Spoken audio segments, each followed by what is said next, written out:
ফের বেপরোয়া গতির বলি হতে হয়েছে সাধারণ মানুষকে। ট্রিপার গাড়ির ধাক্কাতে আহত হয়েছে শিশু সহ 6 জন টমটম যাত্রী। জাতীয় সড়কে ভয়াবহ সড়ক দুর্ঘটনায় একই পরিবারের শিশু সহ 6 জন গুরুতর আহত হয়েছে। আর এই ঘটনায় চাঞ্চল্য ছড়িয়েছে গোটা এলাকায়। আজদিপুরের গড়তি বাজার এলাকায় জাতীয় সড়কে একটি অটো ও ট্রিপার গাড়ির মুখোমুখি সংঘর্ষে আহত হয়েছেন একই পরিবারের 6 জন সদস্য।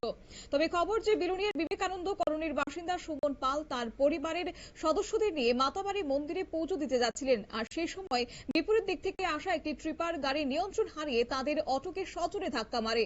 দুর্ঘটনার সঙ্গে সঙ্গে স্থানীয় বাসিন্দারা দ্রুত উদ্ধার কাজে নেমে আহতদের গোমতী জেলা হাসপাতালে নিয়ে যান। আহতদের মধ্যে একটি শিশু রয়েছে বলেও জানা গেছে। কি বললো আহতদের পক্ষ থেকে, প্রতিক্রিয়া কি রয়েছে শুনুন। আমরা মাথার বাচ্চাতে আছি, তখন আমার মোটামুটি গটির কাছাকাছি, আমি জানি না।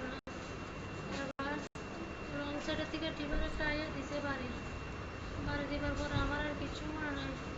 দেখি আমি হসপিটালে, আমার মা বাবার পরিস্থিতি খুব খারাপ, আমার শ্বশুর শাশুড়ি তারারও, আমরা আর কেউ নাই। কোন জায়গা থেকে আছেন আপনারা? আমরা বিলোনিয়া বিবেকানন্দ কলোনি থেকে আইছি। কয়জন আপনারা? আমরা, আমার মা। এলাকাবাসীর অভিযোগ হচ্ছে যে জাতীয় সড়কে প্রতিনিয়ত বেপরোয়া গতিতে যানবাহন চলাচল করলেও প্রশাসন এবং পুলিশের নজরদারি পর্যাপ্ত নয়, যার ফলে বারবার এমন দুর্ঘটনা ঘটছে এবং সাধারণ মানুষের জীবন ঝুঁকির মুখে পড়ছে। আর এই ঘটনার পর ফের একবার জাতীয় সড়কে যানবাহনের গতি নিয়ন্ত্রণ করা এবং কঠোর নজরদারির দাবি তুলেছেন স্থানীয় বাসিন্দারা। নিয়ে নিচ্ছে ছোট্ট একটি বিজ্ঞাপন বিরতির সঙ্গে থাকুন।